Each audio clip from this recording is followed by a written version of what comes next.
Welcome everyone to the CAS 360 New Zealand Education Week. Today's webinar is on mastering CAS 360 alerts. My name is Christopher Banks and I'll be taking you through it today. So, as you probably saw yesterday, again, we're going to have to do this. It's going to be a recurring theme during the week. Just a bit of housekeeping. You're in listen only mode. You won't be able to use the chat box, unfortunately. However, you will have access to a Q&A window. So, as it says on the instruction on the screen, just click on the Q&A, type the question in, then click send. Either we'll get it over here, and either myself or two of my members from the training and documentation team will answer it if I can't get around to it. And so then any questions you have throughout this webinar can be answered. This webinar will also be recorded and it will be uploaded to YouTube. And you can access that from our BGL education page, which I've just sent in the chat. I did have a question come through earlier today. If I can find it, about the recordings. So they're asking, can we send it directly to you, or will you need to wait until next week, or at least until it's uploaded to YouTube? Unfortunately, this will only be uploaded to YouTube. The good news is, which if I can bring this across, is that you can see here that yesterday's webinar has already been uploaded and you can download the slides as well, should you wish. So this will generally take by the next day. So by tomorrow, the Mastering the CAS 360 alerts should be uploaded and you should be able to access the recording here as well as grab the slides, should you wish.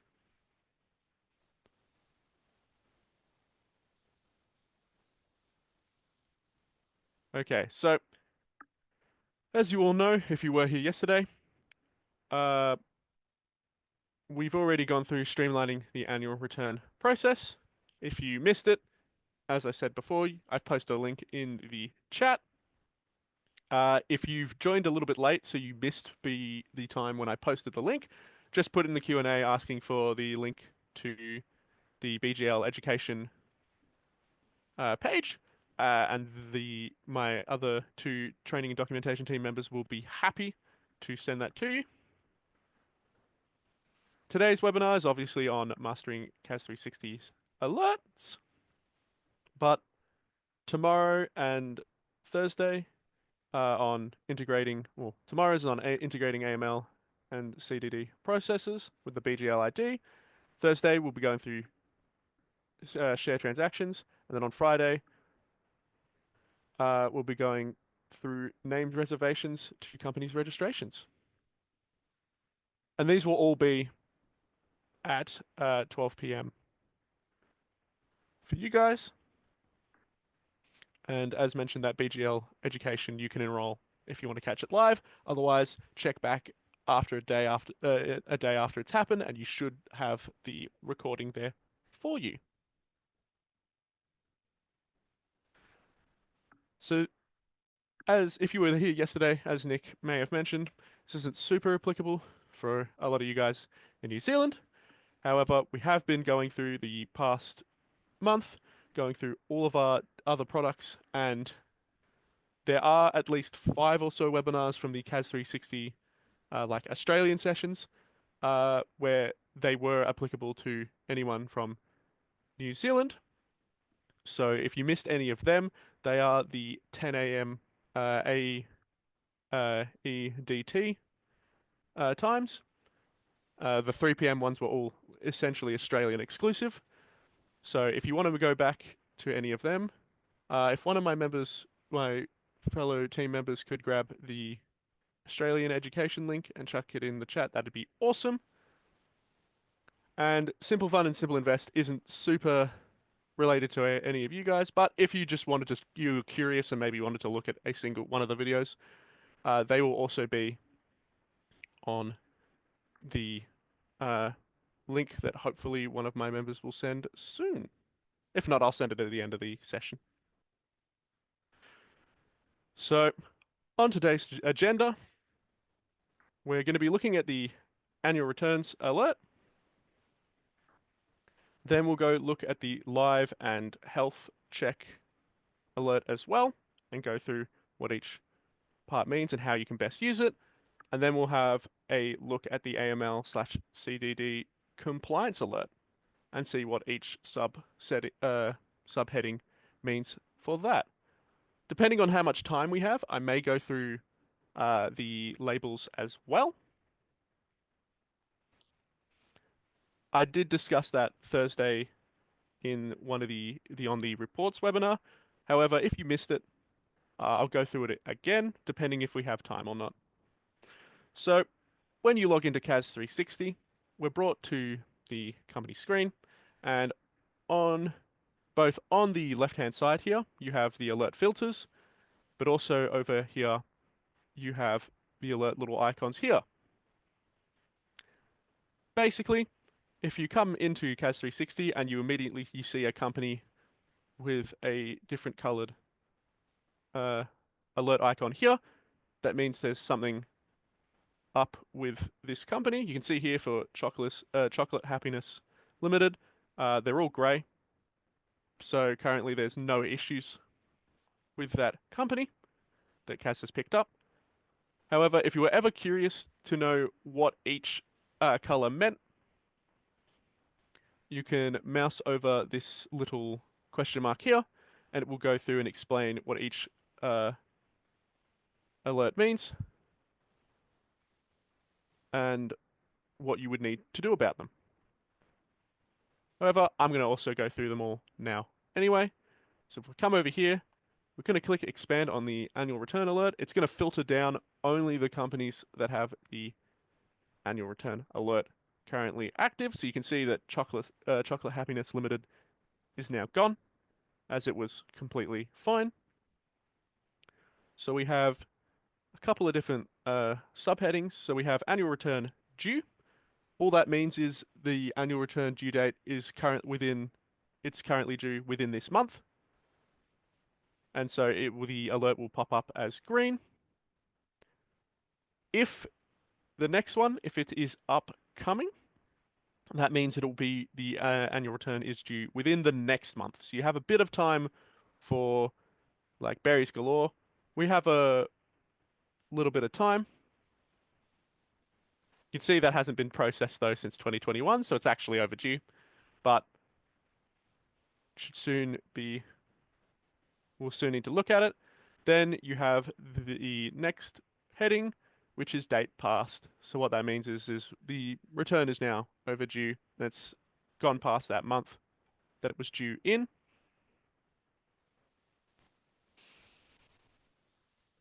Then we have processed but not filed. So what this means is if you've processed the annual return and you may have sent it off to a client and you're waiting for them to confirm either whether, depending on your processes, whether you need them to sign it, or if they just need to get back to you via email or something and just let you know, I don't need any changes. All this is saying is that you've gone through it and you're ready to file it with the company's office. However, you haven't done it yet because you might be waiting on a client. Then, of course, processed but not filed is the same, but now, or processed not filed overdue. It's the same thing, but now it's gone past the month that the return was due in. Another little helpful feature, you can see here the annual return processed overdue. Since we've sent it out, we can jump straight to the document screen, but we can also send a reminder straight from here just by hovering our mouse over the alerts or the annual review alert and send out asking our client, please, it's overdue. Please get back to us with the changes so we can file your return. Otherwise, you can jump to the document screen. And you can see here we have one here that's been prepared, so we could just click, well, we could just file it with the company's office. Otherwise, if, for example, we have this overdue one here, and we can, instead of having to come over to the sidebar, we can just come right here to the alert, click go to annual returns, and it'll take us straight to the annual returns page. So that is the annual returns alert. Fairly straightforward. Helps you keep track of the date and helps you send out reminders if need be, if that's part of your workflow. The next is both the health or live check. So there are two different checks, the health check and the live check. The health check is firm wide. It will check all the companies and it will check if there's a mismatch of data between CAS 360 and the company's office. So CAS 360 will check every day around 4 to 6 a.m. So if you could, don't go changing any data in the company's office at 4 to 6 a.m. Otherwise, we might not catch that some data has changed and you need to update something in CAS 360. However, the live check is performed when you actually click into a individual company. It is done live, so it will do it right then and there. We can see here for Berries Galore, we have quite a lot of mismatches. So if I click into general details, you can see you've got this checking here. So that's the live check, checking that there's anything wrong. You can see here we've got a whole bunch of passes, but however, company dates, there's a mismatch. And you can see the annual return last filed appears to be wrong. However, we have the ability to click import data. And you can see here we have an import annual return last filed, and it's got a new date. So if we click that, it'll bring in the brand new date. Quickly check it again to make sure there's nothing different. And now you can see the date has passed. And we've got our updated date. Another screen. So for reference, what the live check will check is general details, addresses, offices, and shareholders. So if we jump to addresses, same thing. You can see it's checking all the addresses.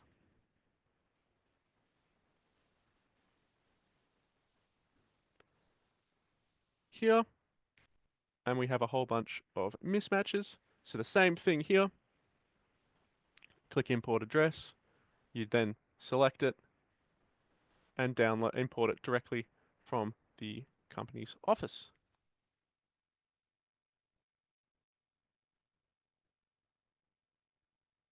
We get here to the offices. So you can see here we have a couple of directors whose data is different.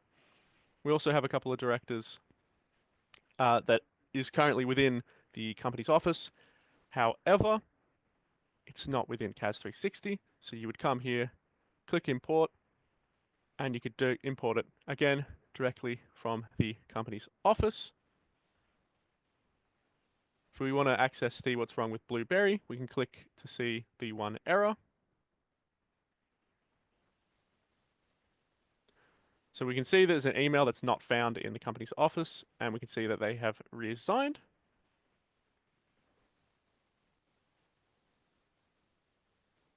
There is one thing I should address, and it's related to both officers and shareholders has a similar issue,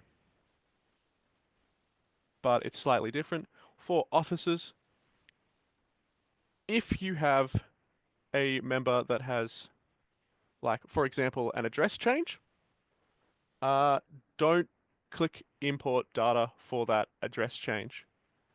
Because what it's going to do is instead of updating that contact with this new address, it's probably going to instead import a brand new contact with this new address, uh, which isn't useful because now you have duplicate contacts. And if the member or the officer here happens to be, or the director in this case, happens to be a director or of part of multiple companies, you would then have to go through and click it individually for each, import it for each individual company. Whereas instead, it's a lot faster and easier for you to just go, the address is different. If I can get mouse over, go to contact,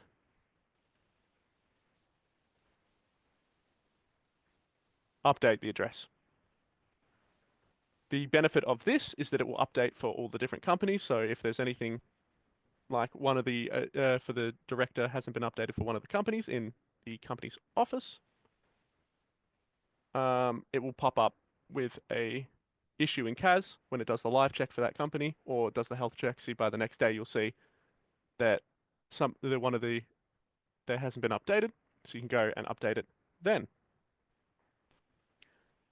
To go back though, the other issue with shareholders, see here we have a warning and you can click errors.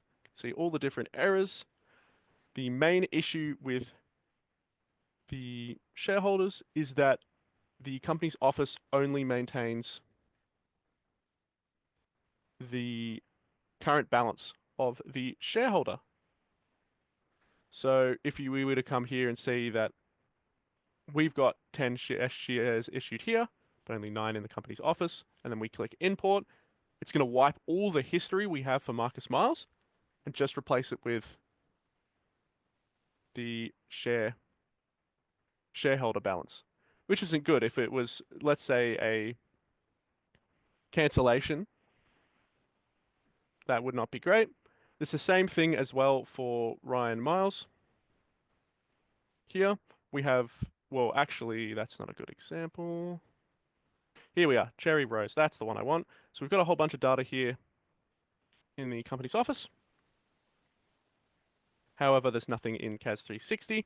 If you import this, all the system is going to, all the data we're going to get from the company's office is a shareholder balance. So we have no idea if that's a share transfer or just an ordinary allotment. All we're going to get is a shareholder balance transaction popping up for that member. So you would then still have to go through and click edit and change it to whatever the relevant transaction is. So in general, it's recommended that instead you just manually add the data for shareholders. And as said before, for officers, if it's a specific change to one of their details, we also recommend that you just go in there and edit it manually instead of importing. But if it's an address or any general detail, by all means, just come in, click import, and you'll get the change that's on the company's office side brought straight into CAS 360.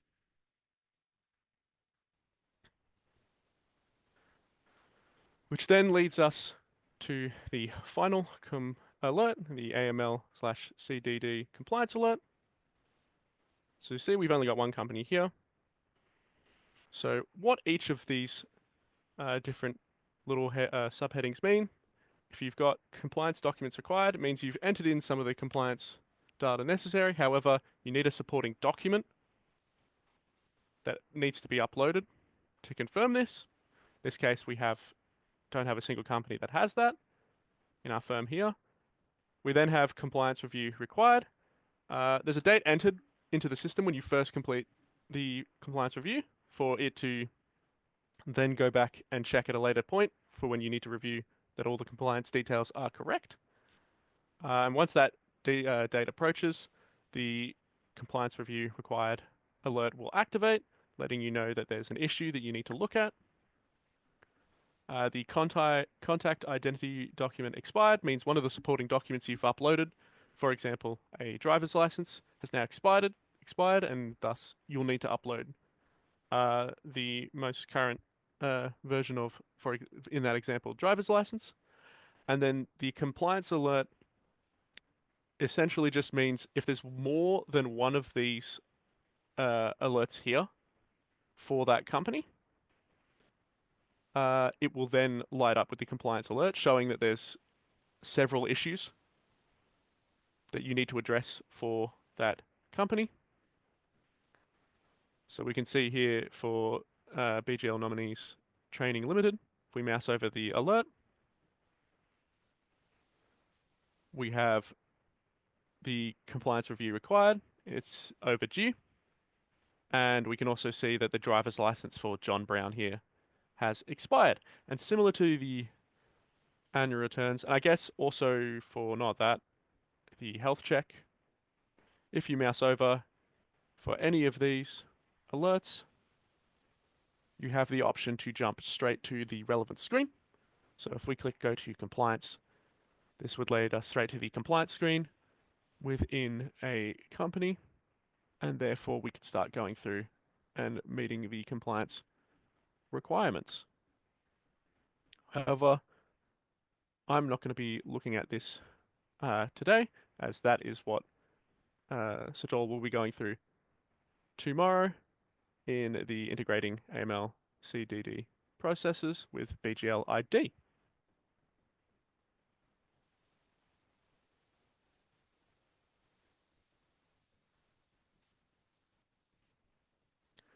So that's all the relevant alerts for CAS 360 New Zealand. I'm going to go quickly through, because we've got quite a bit of time, I'll go through and show the labels, but by all means, if you have questions, start putting them through now. So the labels can be, because the labels is also in the relevant section. Click here to add a label.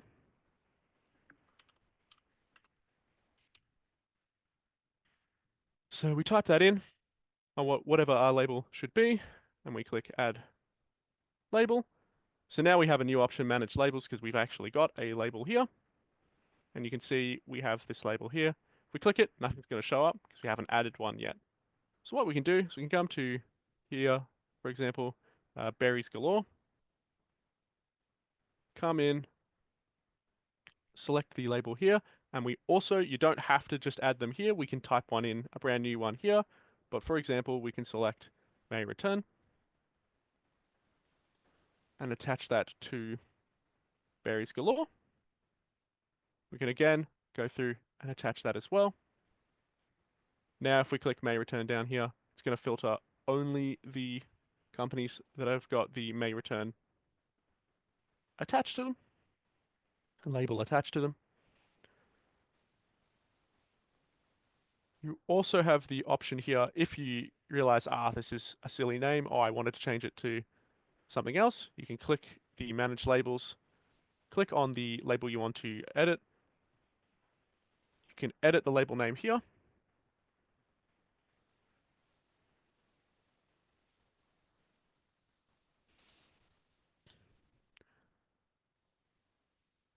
Then, if you want to attach it to more companies, you can, but you can also use this as a way to unlist the labels themselves, and then click save.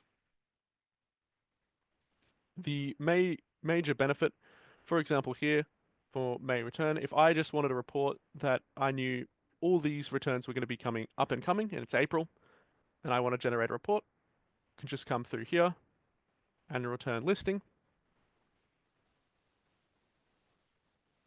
And instead, I can come down to label, hit deselect all, hit may return, and now you'll have only those in this example that have the may return label attached. So then you could process, let's say, how far through are we for all the annual returns for May? Which ones have been filed?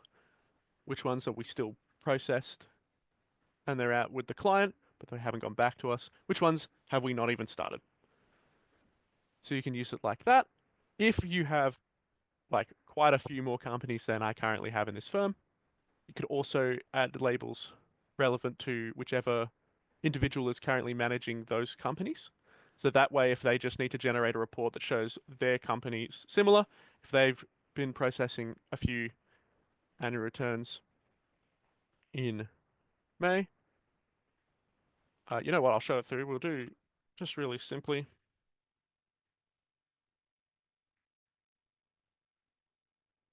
And then we'll come in here, add myself to this one and the May return.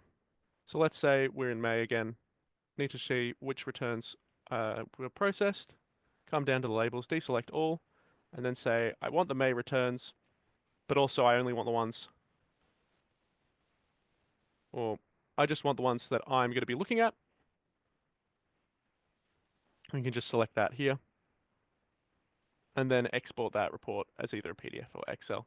And that way we only control what you can essentially kind of limit what reports are generating with what data because you're putting a label over it. So you don't either have unnecessary data, or if it's you've got a system where you have different people looking after different companies, you can effectively limit what reports will be generated when they generate those reports, because they will limit it to only their label, and thus only the companies that will pop up for them will be the companies that have been attached through here.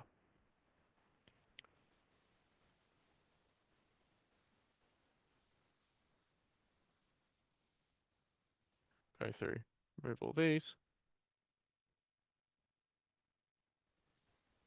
and we've removed all the labels as well.